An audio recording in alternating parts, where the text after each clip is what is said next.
Oi, Salissa, tudo bem? Tudo Finalmente, bem. finalmente a gente consegue aqui ter nossa conversa, né? Já estamos É. em janeiro de 2021, com esse cenário de malucos em volta da gente, né? Todos aí se adaptando ao imprevisível constante, né?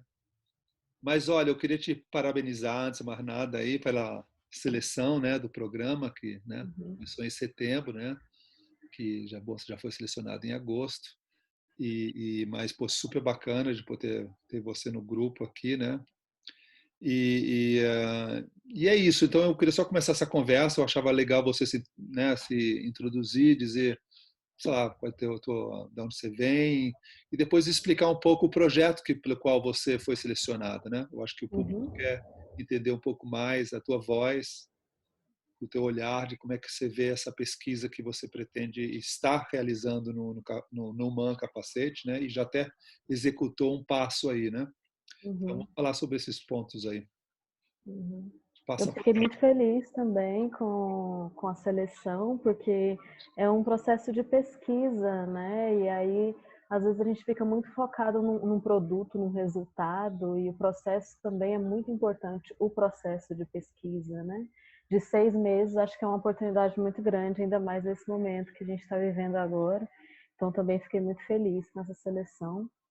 Eu me chamo Salisa, eu sou de Goiás, nasci em Goiânia, fui criada lá. Agora eu moro no Rio de Janeiro, desde 2014. Eu trabalho com as questões que envolvem a minha experiência, a minha identidade, a minha família. Esse projeto que eu apresentei para o MAN se chama Passando pela Peneira, e eu trago a peneira como uma ferramenta técnica e conceitual, assim. Tem uma expressão, não sei se é só lá de Goiás, que as pessoas falam passando pela peneira, que é assim um processo psicológico de refinamento. E eu sinto que o ano de 2020 foi um ano muito de passar pela peneira, porque a peneira tem um movimento assim de jogar com as estruturas e aí tem que quebrar, tem que refinar, tem que diminuir para poder passar, né? E aí eu senti muito um processo coletivo mesmo, psicológico, de quebra, de refinamento, um processo psicológico mesmo. Então eu acho que usando a peneira como uma ferramenta conceitual, né, desse processo psicológico de 2020, mas também uma ferramenta técnica da cozinha e da alimentação, né? Acho que a alimentação ela traz uma memória coletiva, ela traz conhecimento, sabedoria e também um fortalecimento de relações. E aí o ano de 2020 também foi isso, né? A gente se relacionou menos, a gente esteve menos comendo junto e fazendo coisas juntos. E aí uma proposta do projeto era também encontros, né, no Man, no Capacete, na minha casa, se fosse possível. E aí as coisas não mudaram e a gente teve que se adaptar mesmo a que a gente está vivendo agora. Então não foi possível fazer os encontros práticos que estavam previstos, né? O meu projeto é um projeto de pesquisa, mas também tem uma parte prática que eu acredito que é muito importante e que, da maneira como eu havia pensado, não foi possível realizar. Então, eu adaptei. Então, foi interessante que eu fui fazer uma pesquisa de acervo, que eu nunca tinha ido num acervo pesquisar. Então, foi entender como se relaciona arte e alimentação, assim. Porque fazer comida, ela é uma ação muito básica do ser humano, né? A gente tem que fazer comida, a gente tem que preparar comida. E aí também esse processo de fazer comida e cozinhar é uma atividade muito tradicional humana, muito essencial, básica, mas também é uma atividade que está muito terceirizada na nossa vida hoje, né? A gente terceirizou o preparo da comida, pegar a comida, escolher a comida, e aí isso também prevê relações é, de colonização também, né? Quem serve, quem é servido, quem come o que, aonde. Então, pensando na peneira como uma ferramenta técnica e conceitual, quando eu fui selecionada nesse projeto, eu pensei que eu passei pela peneira dos produtores culturais, né? Então, eu passei pela peneira do museu e falei, então agora eu vou passar a minha peneira no museu, né? E vamos ver o que que fica dessa troca de passar peneira, assim. Então, passar a minha peneira no museu significa realmente entender, assim, como é esse ambiente, se tem um ambiente de cozinha, se tem um ambiente onde as pessoas comem, quem come, aonde come, qual é o jeito que come. Então, fui no museu e percebi onde tem um refeitório, onde tem um restaurante, onde teve uma história de uma, uma lanchonete, não, eu sempre esqueço o nome. É, como fica a cultura alimentar do museu, né? Como já funcionou, como funciona hoje, o que é que pode ser mudado, o que é que pode ser pensado. Então, o museu, no espaço, no território do museu, tem uma cultura muito forte de piquenique. Assim, nos finais de semana, isso é uma atividade muito possível nesse contexto de pandemia que a gente está vivendo hoje, porque é ao ar livre, fica longe uma pessoa da outra, você pode sair de casa, fica ali na grama.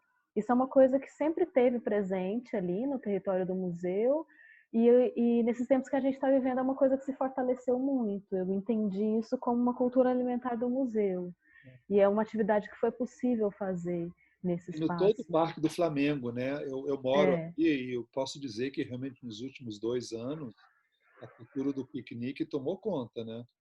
é, E tem muita sombra também, né? Não é sim, praia, praia, é sombra, é parque, é grama. uhum, é, é o ar livre, né? Então, É lindo, foi né? uma, é lindo, é lindo. Uhum. E aí eu percebi que isso era uma coisa que já tinha no processo da cultura alimentar do território do museu e era algo que era possível fazer dentro das propostas práticas que eu tinha pensado que fosse acontecer nesse projeto, né? Então eu sugeri um piquenique numa reunião de equipe do museu que já estava prevista para acontecer, então eu sugeri a gente fazer essa reunião ao ar livre e um piquenique. E aí foi muito interessante, porque eu não conheço, assim, eu conheço os residentes, os pesquisadores, poucas pessoas do ambiente de trabalho mesmo, né, da equipe de trabalho do museu. E aí eu enviei um e-mail para todo mundo falando que eu queria fazer um piquenique e que cada pessoa tinha que cozinhar um prato, que não era assim, comprar uma comida pronta, mas cozinhar um prato, qualquer coisa que quisesse. E foi muito lindo, porque todo mundo cozinhou um Todo mundo prato, trouxe? Que legal. É, eu não pude todo mundo ir, eu achei muito lindo, porque eu pensei, as pessoas não me conhecem, né? E assim, no trabalho, vai parar o trabalho no meio, assim, então, às vezes não é assim, eu vou para um piquenique, é no meio do trabalho, então foi engraçado, eu cheguei lá e passei de sala em sala, assim, com a minha peneira com coisas assim, falando, gente, vamos para um piquenique. Aí todo mundo pegou sua trouxinha, sua comidinha, e aí nós fizemos uma conversa, assim, no espaço. E aí eu queria ouvir o que, que cada um levou, né? E foi muito lindo, porque teve muito relação com pessoas. Alguém cozinhou a receita da avó, teve uma pessoa que levou um livro de receitas, alguém cozinhou o prato que sempre faz no aniversário. Era o aniversário do pai, levou a comida preferida do pai, levou a comida preferida do filho. E assim, parecia que sempre alguém tinha cozinhado uma comida com uma relação muito afetiva para outra pessoa e sempre com uma história. Todas as receitas tinham uma história e foi muito especial, assim, foi muito especial a gente poder ter esse momento assim coletivamente. Era uma coisa que eu acho que todo mundo estava precisando um pouco também. E a comida aproxima as pessoas, né? E também quebra um pouco isso de alguém preparar uma comida para outra pessoa. Todo mundo cozinhou, todo mundo comeu e tivemos uma relação afetiva assim muito grande. Também problematizamos muitas outras questões, né? Porque ali no ambiente do museu eu vejo também, né? Tem uma história de um restaurante que é muito elitista, que não abarca as pessoas que estão ali, né? Quase todos os dias. Não tem um lugar assim para as pessoas comerem. Tem o pessoal que trabalha com os carrinhos, né? Que vendem salgadinhos, bolo, tem o Carreirinha, que já está lá há 20 anos, que é um ambulante super famoso ali, mas tem também um refeitório no museu, que não é um lugar muito agradável para as pessoas almoçarem. Então, pensando que a peneira mexe com as estruturas, isso é uma coisa que eu estou tentando problematizar também, né? Do que pode ser mexido nessas estruturas do museu, já que a gente está fazendo essa movimentação de pensar outras estruturas, de pensar outra possibilidade mais agradável, não? Um lugar mais agradável para comer, um lugar que é no subsolo, que é escuro, que é barulhento, que é quase um depósito, assim, não é um ambiente para comer, né? E aí outras pessoas comem em outros lugares.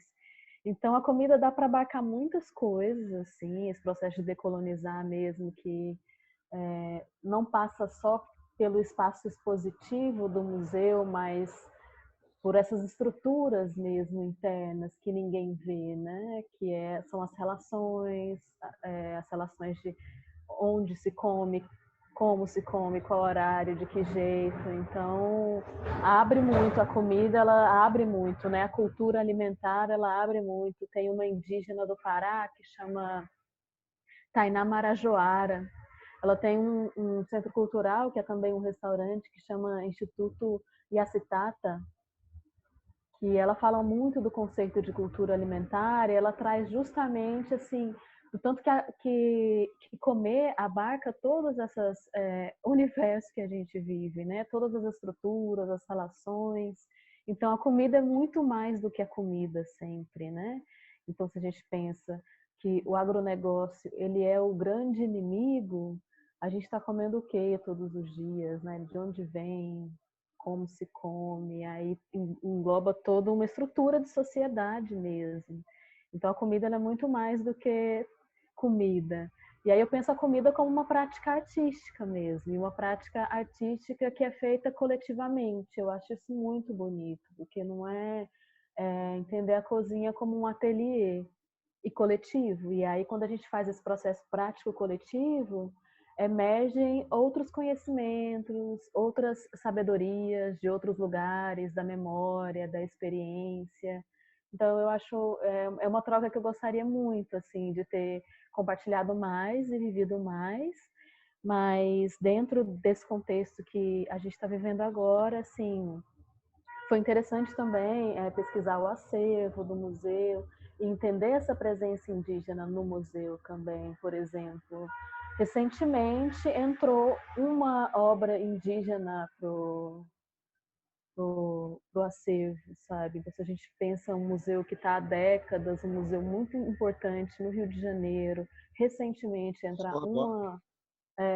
que eu consegui mapear até agora, tem uma obra do Denilson Baniwa que entrou recentemente. Não consegui encontrar mais nenhuma. E de exposição sobre a temática indígena, assim, muito geral, na história inteira do museu teve 4 exposições. Mas, assim, é uma leitura também muito pouco atual do contexto indígena, né? Fica uma coisa muito bem de museu mesmo, uma peça antiga, não sei o quê. Se a gente pensa que tem todo um movimento de arte indígena acontecendo, assim, tem só uma pessoa, né? Um artista indígena. Então também foi muito interessante entrar no acervo e perceber que essa presença indígena é muito pouco presente, né? E aí isso dá para a gente problematizar e pensar muitas outras questões, de pensar essa inserção, essa atuação dentro do museu, entender que também tem um movimento acontecendo de troca, assim, né, de uma abertura, e entender que a arte ela acontece em muitos âmbitos. Tem um artista indígena mexicano que cozinha, que trabalha com alimentação, e é muito lindo o trabalho dele. Ele tem uma pesquisa sobre Mesoamérica e comida, assim, alimentos bioculturais do México. E ele fala que ele faz pratos ficcionalizados, pratos de comida ficcional ancestral. Eu achei isso muito lindo, porque É muito assim, você pensa uma pesquisa de centenas de anos atrás e você mais ou menos imagina como as pessoas comiam e você recria isso, você reinventa essa comida, que é uma ficção ancestral. Então eu achei muito incrível assim, o trabalho dele como indígena e como cozinheiro, né? Porque faz essa mistura toda de ficção e ancestralidade. Então, ter esse tempo também de pesquisar um pouco mais da produção de artistas com alimentação, com comida, que era uma história que eu já estava vindo quando eu fiz a residência artística lá em 2019, em BH, que nós fizemos a horta de mandioca, né? Então, o processo da comida começou com esse universo da mandioca, e aí ele vai abrindo, né? Ramificando e enraizando em muitos outros caminhos da alimentação, assim. Então foi muito importante também ter esse momento de para poder pesquisar isso com calma, e entender como está essa produção, assim. É. Eu acho que esse projeto de Belo Horizonte também toca em outros pontos, né? Na questão de espaço público, né? Que você plantou a mandioca, as Uhum, pessoas plantavam, né? Trouxeram, né? Tem outras questões que você arranha com essa tua ação, né?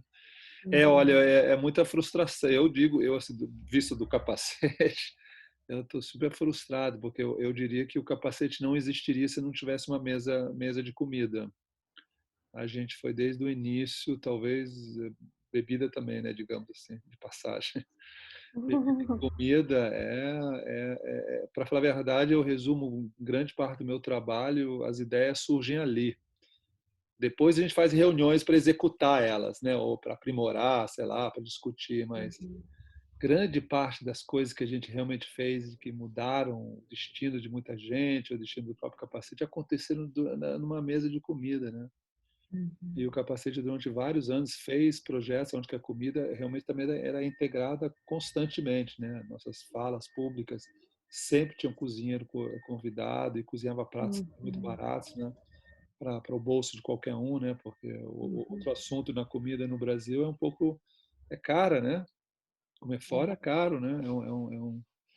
É um empecilho ali, inclusive, né? Então você quer sair, se você não tem dinheiro, você vai ficar com fome, né? Então você acaba não uhum, saindo, não acaba vendo aquela palestra.